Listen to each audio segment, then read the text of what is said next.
my passion is civic education and the spirit of America and the purpose of America. And that's what I'm going to talk to you about today. In the Civil War, President Lincoln said, "A house divided against itself cannot stand." And I believe that right now our nation is also divided against itself. There are polarized factions who demonize their opponents and struggle for power. And I think the challenge for our time, for your generation, is to renew the principles that this country was founded on and work together to solve our problems and promote liberty and justice for all. So how do we do that? How do we reconcile these factions who are fighting against each other? In my view, we need to go back to the founding documents that were given to us by the founding fathers. We need to look at and understand and apply the values and the principles in those documents. So let's take a look at the founding fathers, about 54 men who decided that they were going to send the Declaration of Independence to King George, and they were going to create a new nation based on principles of liberty and democracy. Of the primary sources, the two most well-known are the Declaration of Independence and the Constitution. And I'm going to be talking about a third primary source in a minute, the Great Seal of the United States. But let's look at the Declaration of Independence, just a portion of it. And I'm not going to go into the content, but what I want to point out is what were the founders claiming as their source? What gave them the right to declare independence from Britain? And the reference is the laws of nature and nature's God. So that's what they claim is their source. Another section in the Declaration is that we're endowed by our Creator with certain inalienable rights, among those life, liberty, and the pursuit of happiness. So again, we're endowed by our Creator. That's the source. Then when we talk about creating a new kind of government, they talk about the consent of the governed, the people having a say about their government rather than being told what to do by a monarch or a tyrant. And then when we look at the preamble of the Constitution, it begins with "we the people of the United States." So the source of the government is the people. It's not a king, it's not some tyrant, but the people themselves need to take responsibility for governing this country. So I just want to make a brief reference to the Declaration and the Constitution. But the main thing I want to share with you today is the story of the Great Seal of the United States. It was the 4th of July, 1776, when our nation was founded, that we celebrate that on the 4th of July every year. And that's the day that the founders signed the Declaration of Independence and sent it to King George. It's important to understand that when they signed that declaration, they knew that they were committing treason. That when the king got this declaration, he was going to send the British Army to capture and kill them if he could. And some of the founders were, in fact, captured and killed because they were rebelling against the government of England.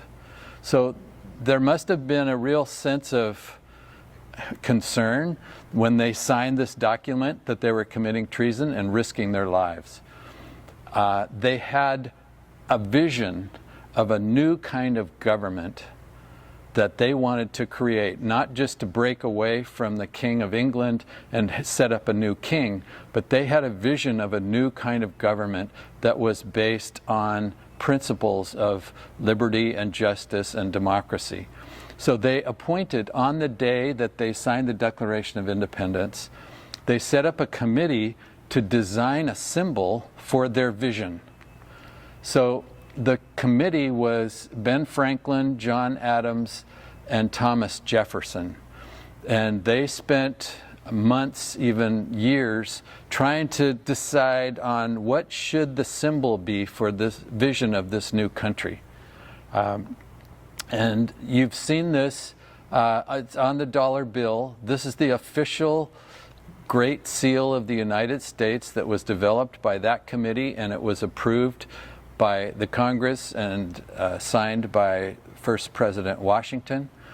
And so I'm going to share with you what this means because there are words and symbols that most people have no idea what it means.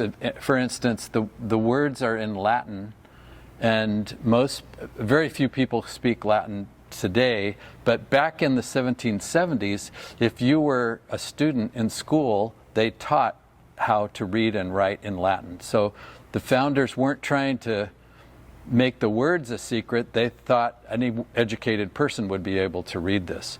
But I'm going to go through it both sides. And I just want to say I got this from a book on the meaning of the Great Seal of the United States that was given to me by my grandfather, who was a Freemason. And many of the founders were Freemasons.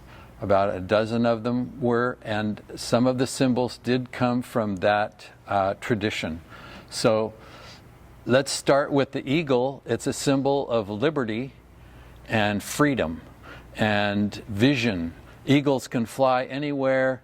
They can see a great distance, and it represents the freedom that our country stands for. In the eagle's beak is a banner that has our national motto, E pluribus unum. In Latin, that means from many into one. And so the founders were saying, if this country is going to be successful, we have to be able to acknowledge and honor the diversity, the different religions, the different people from different colonies to become the states. And we have to learn how to work together as one. So unity is that principle. In the eagle's talon, on what looks like the right talon, is 13 arrows that represent our willingness to fight to defend our country. So we wanted other nations, and we wanted the people in our nation to understand that if we are attacked, we are going to fight to defend ourselves. And in the other talon, or claw, is the olive branch, which represents peace. And it's an ancient symbol from Greece when they created the Olympics. The Olympians who were on their way to participate in the Olympics would carry an olive branch, and the warring city-states would stop the war, put their weapons down while the Olympians walked past, and then they could start the war again. But it became an international symbol for peace. There are 13 arrows and 13 olives on that. If you look closely, obviously the number 13 comes from the 13 colonies. What's really important, and this is in the notes that the founders, those three men left, is which direction is the eagle facing? Is it facing war or peace? You can see that it's facing peace, which is intentional so that our country represents the goal of keeping peace. We'll fight if we have to. If we're attacked, we will fight. But our aim, our direction, our goal is peace. So let's look at the other side. They chose as another symbol for this country the pyramid, which is the structure in human history. That's the structure that has lasted the longest. Of all the buildings that have been built by humans in history, the pyramids lasted the longest, and they thought that would be a good symbol because they were hoping that this country would last a long time. Each layer of the pyramid represents a generation. So the bottom layer, the foundation of the pyramid, has Roman numerals for 1776.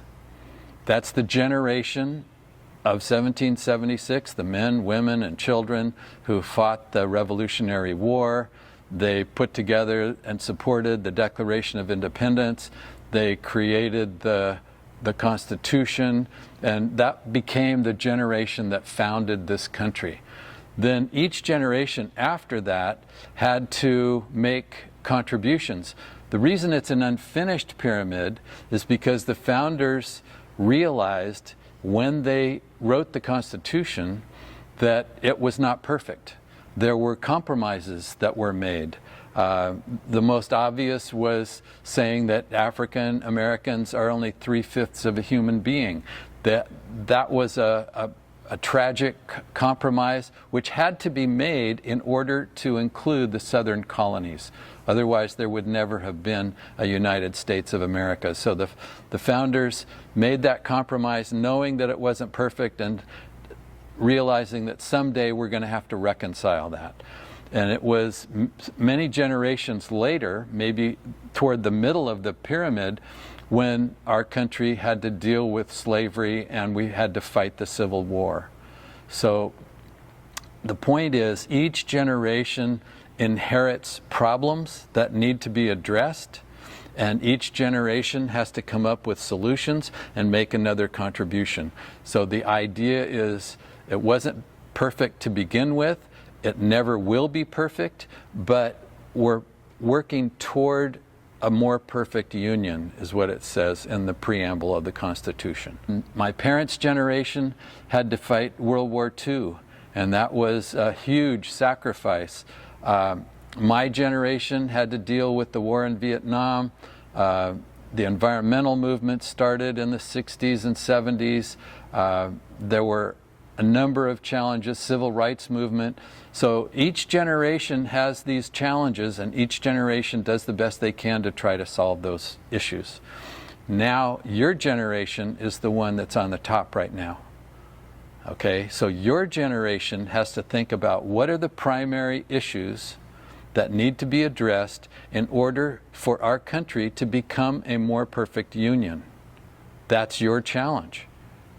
So you have an opportunity through this program to think about what are the issues that need to be addressed, what kinds of projects could you do that might help solve some of those problems, and when you do that, you'll be developing the skills that you need later all through the rest of your life in order to help your generation meet that challenge to create a more perfect union.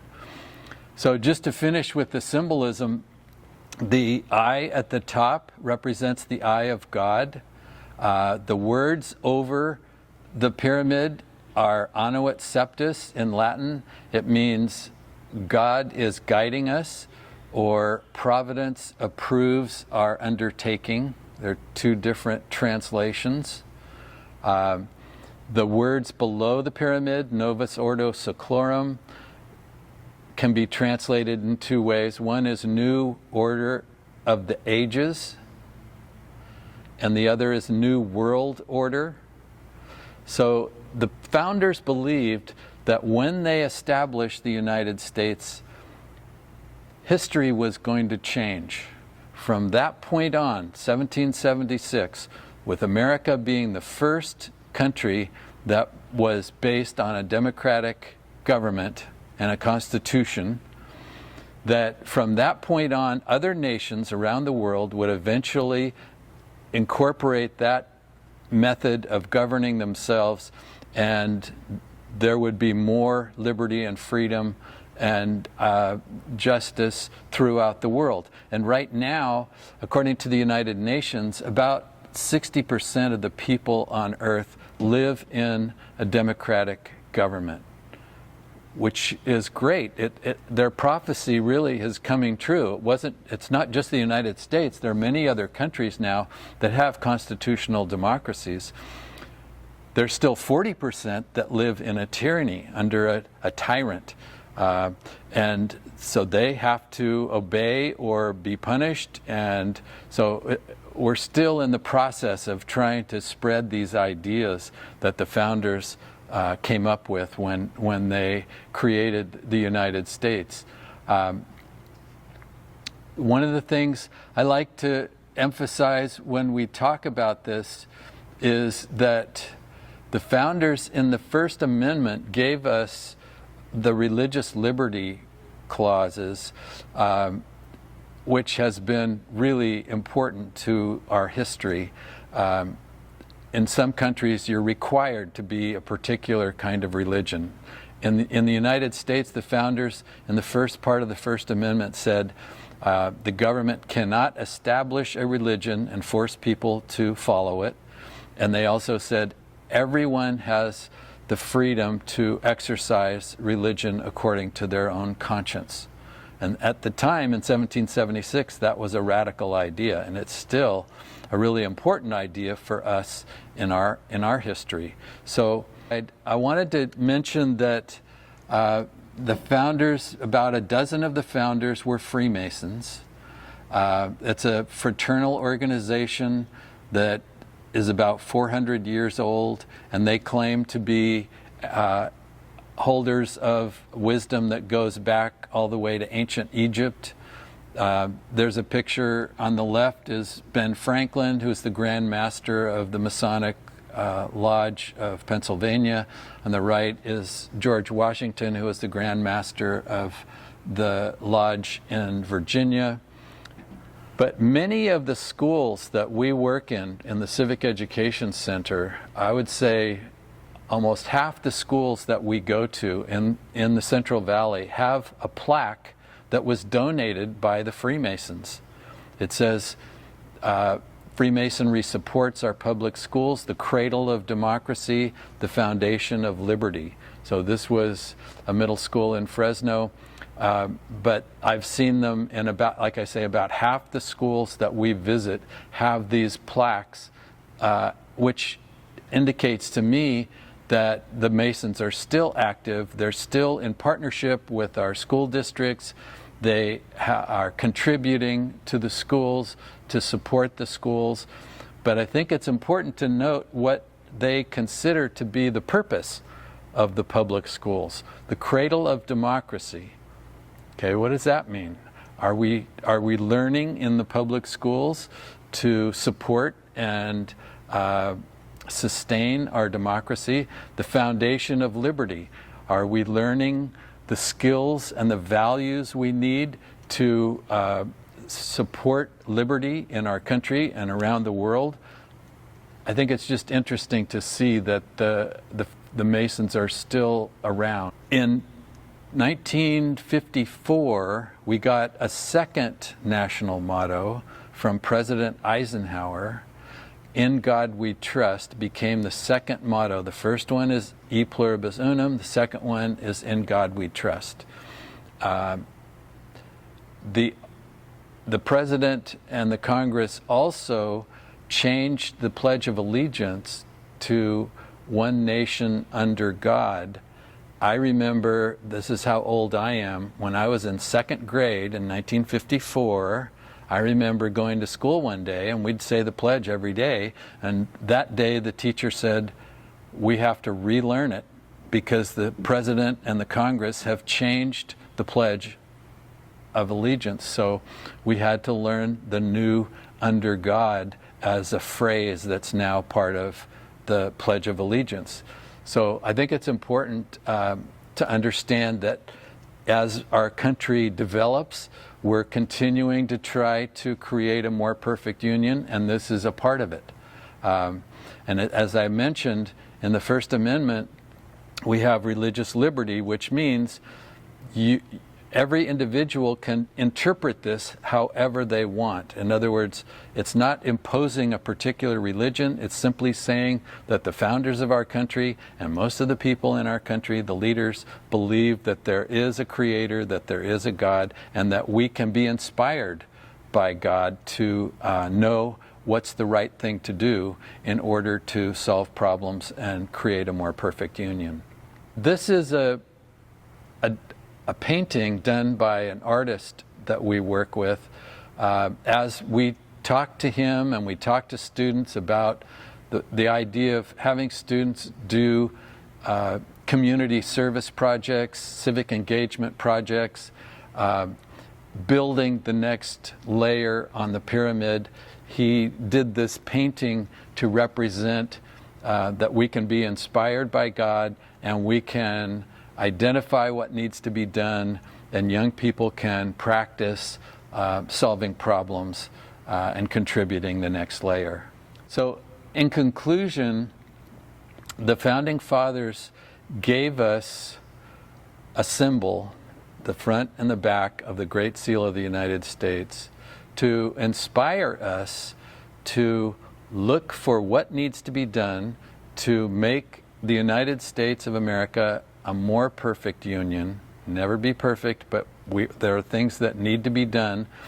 They're challenging us, each generation, to come up with solutions to problems, to sustain the values, especially the two mottos, E pluribus unum, from many into one, and in God we trust, and to incorporate that into solving real problems and making this a better country. So I appreciate that you're part of this program, and I hope you can find ways of making real contributions to your community and to your country.